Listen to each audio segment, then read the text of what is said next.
तो इसी प्रकार करते करते धन कामना के लिए विष्णु श्री विष्णु को भजन करने को पड़ेगा। आज ये संत महात्मा लोग कह रहा है जो यहाँ अश्वत्थामा महाराज जी विराजमान है, तो अनुभूति का बात है क्या, जो भगवान की भजना करने से सब अनुभूति, सब पिपासा, सब तृष्णा, सब बीमारी मिट जाता है। नमस्कार दोस्तों, जनता की आवाज़ में आप सभी का स्वागत है। मैं कन्हैया शर्मा। जैसे कि आपको पिछली वीडियो मैंने पिसई झाड़ियों के बारे में बताया था, पिसई झाड़ियों के बारे में पूरी जानकारी दी थी हमारे संतों द्वारा, और आपको मैंने बताया था यहाँ पर किस प्रकार के संत रहते हैं। और जैसे कि कुछ लोगों ने कहा सर हमारे सवाल लीजिए संतों से, तो हम संतों के पास नहीं जाते, लेकिन कोशिश करता हूँ संतों के पास जाने की, सवाल लेने की, लेकिन जितना समय होता है लिमिट उतना मैं लेने की कोशिश करता हूँ। और यहाँ पर जैसे मैंने बताया त्यागी संत रहते हैं, उनसे भी मैं बात करता हूँ। पहले तो यहाँ गुरुजी मिलते हैं, उनसे प्रणाम करता हूँ। गुरुजी मेरी तरफ से, मेरे देखने वाले सभी दर्शकों की तरफ से आपके चरणों में दंडवत प्रणाम करता हूँ। गुरुजी, जैसे आपका शुभ नाम? श्री विश्वभानु दास। अच्छा, और आपके गुरुजी का नाम? मेरे गुरुजी का नाम श्रीमद भक्ति चारू गोस्वामी। और आप कौन सी संप्रदाय से आते हैं वैसे? गौड़ी और संप्रदाय की। अच्छा गुरुजी, जैसे कि जीवन में सबसे महत्वपूर्ण लोगों के मन में है कि क्या है? मैंने लोग कहते हैं, कुछ लोग कहते हैं भाई भगवान महत्वपूर्ण है, लेकिन कुछ लोग कहते हैं कि पैसा महत्वपूर्ण है, कि पैसों के बगैर कुछ चीज़ें प्राप्त नहीं हो सकती। हर समस्या हल नहीं होती, लेकिन अधिकतर समस्या पैसों से हल होती है। तो जीवन में महत्वपूर्ण क्या है और कैसे पा सकते हैं, इसके बारे में थोड़ा सा बता सकते हैं? देखो, भगवान की भजन बिना, भगवान की कृपा बिना कुछ नहीं हो सके। चाहे पैसा वाला हो, चाहे रूपवान हो, कोई इनको कहता है वान, धनवान, रूपवान, विद्यावान, गुणवान, और इसी प्रकार वान कहता है। तो श्रीमद् भागवत महापुराण में द्वितीय अध्याय, द्वितीय स्कंदों में तृतीय अध्याय में उस वहाँ पे वर्णन है। तो वहाँ पे वर्णन करते करते जैसे ब्रह्म तेज आप फायदा उठाना चाहोगे तो देवगुरु बृहस्पति को भजना करने पड़ेगा। ठीक है, इस बारे में ब्रह्म तेज क्या है तो ये जिसको पता है वो कह सके। फिर भी इधर और नीचे कह रहा है, अपना सुंदर जो लाभ करना चाहोगी, फायदा उठाना चाहोगी, तो गंधर्व को भजन करने पड़ेगा। सुंदर स्त्री के लिए उर्वशी को भजन करने पड़ेगा। और दाम्पत्य जीवन सुख के लिए पार्वती को भजन करने पड़ेगा। आध्यात्मिक विद्या के लिए भोले बाबा को भजन करने पड़ेगा। इसी प्रकार विधान है। और लास्ट में क्या कह रहा है, जो हाँ निरोग मैंने बीमारी बंद करने के लिए, निरोग के लिए उष्णी कुमार दय, इनको भजन करने पड़ेगा।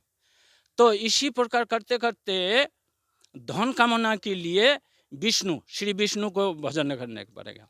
तो इसी प्रकार करते करते लास्ट में कह रहा है, जो भगवान पुरुषोत्तम श्री कृष्ण को भजना करोगे सब प्राप्ति हो जाएगा। अच्छा, तो भगवान श्री कृष्ण को प्राप्ति जो करेगा, और भगवान श्री कृष्ण को जो भजना करेगा, तो उनके लिए तो सब कुछ मिल जाएगा और कोई तो बाकी नहीं रहेगा। अच्छा, श्री कृष्ण की पूजा करने से कुछ भी चीज़ें जैसे आपने बताया अलग अलग देवता की पूजा करने की आवश्यकता नहीं रहेगी? ना, ये इसलिए कह दिया, जो सर्वधर्मान परिते जो माम शरणं भज अहं त्वं सर्व पापे भय मोक्षयिष्यामि मा शुचः। अच्छा, गुरुजी, जैसे कि एक माफ़ी चाहूँगा, जैसे कि एक चीज़ और जानना चाहता हूँ, भगवान जैसे श्री कृष्ण को प्रसन्न करने के लिए, श्री कृष्ण की पूजा करने के लिए या आराधना करने के लिए किस प्रकार की करें कि श्री कृष्ण भगवान जल्दी प्रसन्न हो? लोगों के मन में ये भी रहता है, जल्दी क्या? जल्दी कलिजुग के लिए नामी श्रीमद् भागवत महापुराण में है। और हमारी चैतन्य महाप्रभु भी वही बात लाया, जो कलिजुग के किए केवल नाम ही अधरा। क्योंकि 4 युग है ना, सत्य त्रेता दापर कुली। सत्य युग में तपस्या, त्रेता युग में यज्ञ, दापर युग में अर्चन पूजा, और कलि युग में केवल नाम संकीर्तन। ये नाम में ही भगवान को मिल सके। और श्रीमद् भागवत में वही बात बताया। और गुरुजी, जैसे कि एक चीज़ माफ़ी चाहूँगा, जैसे मैं अभी वृंदावन में कहा, कहना नहीं चाहिए, कुछ-कुछ जगह देख रहा हूँ कि ज़्यादा मैं जानना चाहता हूँ कि भगवान को भोग लगाने से ज़्यादा भोग लगाने से क्या भगवान जल्दी प्रसन्न होते हैं? क्या शॉर्टकट लाइन से ₹1000-500 देने से दर्शन करते हैं? हुँ, क्या वहाँ भगवान जल्दी प्रसन्न होता है? वीआईपी के लिए लाइन अलग देखा हूँ मैंने एक जगह, हुँ, तो हुँ। क्या वहाँ भगवान जल्दी प्रसन्न होता है? तो ये एक भेदभाव किस प्रकार हो रहा है दर्शकों के साथ, भक्तों के साथ? तो इसके बारे में आप क्या कहोगे? हाँ, सत्य बात है। इस बारे में भगवान भक्ति में प्रसन्न होता है, क्योंकि यहाँ पे भक्ति जिसका अंदर में है, उनके ऊपर भगवान ज़्यादा प्रसन्न है। गीता में तो आप गीता पढ़ लिया, गीता में कह रहा है भगवान श्री कृष्ण, हे अर्जुन, मैं केवल भक्ति योग में प्रसन्न हूँ। मैं हमको केवल भक्ति योग में ही मिलेगा, दूसरी कोई विधान में नहीं, कोई दूसरा योग में नहीं मिलेगा हमको, भक्ति योग में हमको मिलेगा। और जैसे कि भगवान की भोग लगा रहे हैं या प्रसाद कर रहे हैं 1 मण या कितना ही किला, अगर वही प्रसाद ही वही भोग अगर गरीबों में दे हम्म, या पशु पक्षियों में देगा तो ज़्यादा पुण्य होगा? ये चीज़ जानना चाहता हूँ मैं। देखो यहाँ पे ये चीज़ जानना चाहूँगा मैं। प्रसाद तो सबके लिए, हाँ, जितना देव देवी हो, कीटाणु कीट हो, पशु चिड़िया हो, आदमी हो, सबके लिए प्रसाद। भगवान की प्रसाद सबके लिए, ये कोई विधान नहीं जो इनके लिए है और उनके लिए नहीं। जो भगवान की प्रसाद वितरण के लिए यह व्यवस्था अभी जगन्नाथ जी में है, अच्छा, अच्छा। जगन्नाथपुरी धाम। हाँ, यस सत्य है। और जैसे गुरुजी अगर आपके यहाँ कोई मिलना चाहता है, दर्शन करना चाहता है आपसे, तो किस समय कर सकता है? किस प्रकार आपके पास यहाँ आ सकता है? थोड़ा-सा बता सकते हो? बरसाना से तो आजनोक आने पड़ेगा, आजनोक से पैदल, कभी कभी तो पैदल आने पड़ेगा, न तो गाड़ी आ जाएगा यहाँ पे। और मेरे कुटिया तो उधार ही, अब देखा वही। जैसे कि इन्होंने यही बताऊँगा और इस जंगल के बारे में मैंने यहाँ सुना है अश्वत्थामा यहाँ रहते हैं, क्या ये सत्य तो है या कुछ देखो ये बात तो मैं अपना खुद कहने नहीं पाऊंगा, लेकिन मैं सुना जो है आपने सुना, संतों से हाँ सुना है, क्या हाँ सुना हाँ, है ये बता बस दो? आज ये संत महात्मा लोग कह रहा है जो यहाँ अशोक शर्मा महाराज जी विराजमान है, तो बस इतना इतने सुना ही है। बस। और आप यहाँ पूजा पाठ करते हो, जप करते हो, तप करते हो, नाम का हाँ, जप करते हो, हाँ। तो आपको क्या हो रहा है, क्या महसूस हो रहा है, आपका क्या अनुभव है यहाँ का? देखो ये बात मैं कहने नहीं पाऊंगा। थोड़ा-सा 1% नहीं नहीं, गुरुजी मैं ये थोड़ा बात मैं क्योंकि कहने आपके अनुभव से लोग कितने प्रेरित होंगे, कितने धर्म की तरफ बढ़ेंगे। एक लोगों का अनुभव देखो कोई भी चीज़ देखते हैं कि अनुभव हो रहा है वो देखो चीज़ ये चीज़ जैसे वो बाबा बताया, कोई मिठाई खाएगा तो मुख का जो फ्रेश है, तो उसमें क्या दिखाई देगा? आनंद। और जब कड़वा खाएगा तो उनका मुख में क्या व्यतीत हो जाएगा, हैं? ये अनुभव कर लो। अच्छा आपके तो फ्रेश दिखाई दे रहा है इसका मतलब कुछ ना हाँ, कुछ अनुभव हुआ है। क्योंकि ये देख लो, क्योंकि जब मिठाई खाने से मुख का जो फ्रेश है वो तो आनंदित होगा, और कड़वा खाने से मुख विकृत हो जाएगा, बस इतना ही। जैसे आपका आनंदित दिखाई दे रहा है, सूर्य जैसे तेज दिखाई दे रहा है, नहीं यानी कुछ ना कुछ अनुभव है आप छिपा रहे हो। देखो अनुभव की बात ये है, हर महात्मा लोग स्तर अनुसार में अनुभूति की बात बताएगा। हाँ, हाँ, हाँ। मैं जैसे कोई आदमी बहुत ऊंची में पहुंच गया तो उसी स्तर में अनुभूति का बात आपको बताएगा।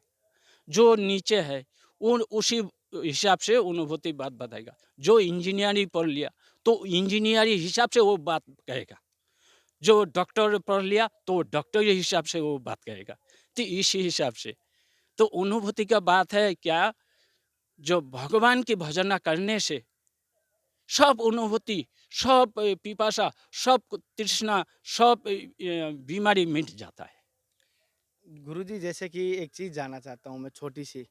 कुछ लोगों का कहना है कि हमारे पास कोई साया पड़ गया या बुरी आत्मा को होता है। क्या ये सत्य होता है या नहीं होती बुरी आत्मा या ऐसा कुछ होता है क्या बुरी आत्मा या भूत-प्रेत ऐसा कुछ होता है क्या? देखो ये बात तो है, क्योंकि शास्त्रों में है। होता है। हाँ होता है। तो इसका कोई काट या इसका कोई निवारण है क्या? हाँ निवारण तो अवश्य है। कौन कर सकता है इसका निवारण? निवारण इसमें देखो, भूत प्रेत तो जो लगता है ना, हाँ। तो इनको भगवान के नाम से ये खंडन हो जाता है, दूर हो जाता है। भगवान के नाम ये एक ज़्यादा ये जो ये है ना, गीता की जो विश्व रूप का दर्शन है ना, हुँ। वहाँ पे ये कै श्लोक है, आपको वो ध्यान में बता सकते हो उसके बारे ना में, ना अगर ना, समय नहीं है तो? अभी अभी वो मेरे याद चलो नहीं कोई, है। जैसे अगर आपको पूरा भारतवर्ष देख रहा है, आप मुझे ये बताइए, आप सभी दर्शकों को एक ऐसा शब्द बताइए, एक आपके कहने पे मार्ग पे चलेंगे, हाँ, ज़्यादा तो नहीं कर पाएँगे वो सभी, आपका छोटा-सा मार्ग वो दिनचर्या में अपना जोड़ सके, तो आप आज की सत्संग में आप उनको क्या कहना चाहोगे? ये आप कौन से मार्ग उनको बताना चाहोगे जिसपे वो अपनी दिनचर्या में जोड़ सके, हम्म, ज़्यादा लोड ना रहे उनको जॉब करते हुए, ये बताओ? हाँ। देखो, यहाँ पे शास्त्र में जो शास्त्र की जो बात, गीता की जो भागवत की बात, तो भगवान की भजना करो, भगवान की पूजा करो, भगवान की नाम करो, भगवान की गुणकीर्तन करो, उसमें हो जाएगा। जैसे कि गुरुजी ने बताया भगवान का नाम और कीर्तन कीजिए, कोशिश करूँगा गुरुजी से अगर समय मिला फिर कभी मिलूँगा। साथियों, मेरे द्वारा दी गई जानकारी कैसी लगी मुझे ज़रूर बताना है। गुरुजी ने जो आज के बारे में बताया था, उस किस प्रकार का लगे गुरुजी के आंसर, गुरुजी ने जो सत्संग बताई, किस प्रकार की लगी मुझे ज़रूर बताना। क्योंकि अगर दिव्य संतों का, त्यागी संतों का कहूँगा, जब जो तप इनके पास है, अगर उनका दिखने में तो कुछ नहीं दिखता। जैसे गुरुजी ने कहा, मैंने कितना मीठा खाया, कितना कड़वा खाया, ये तो मैं जानता हूँ, आप कैसे जान पाओगे? आप यहाँ आओ, आप भी टेस्ट करो, आपको पता चलेगा। तो मैं कहूँगा एक बार अगर वृंदावन आते हो, तो इस वन में अवश्य आना। हालाँकि ज़्यादा दूर नहीं, 40-50 किलोमीटर दूर होगा, आना ज़रूर। क्योंकि यहाँ के दर्शन मात्र से आपका जीवन का कल्याण 50% से ज़्यादा हो जाएगा। तो फिर मिलते हैं नए संत महात्मा के साथ, तब तक जय हिंद, वंदे मातरम, हर हर महादेव, जय श्री कृष्णा, राधे राधे।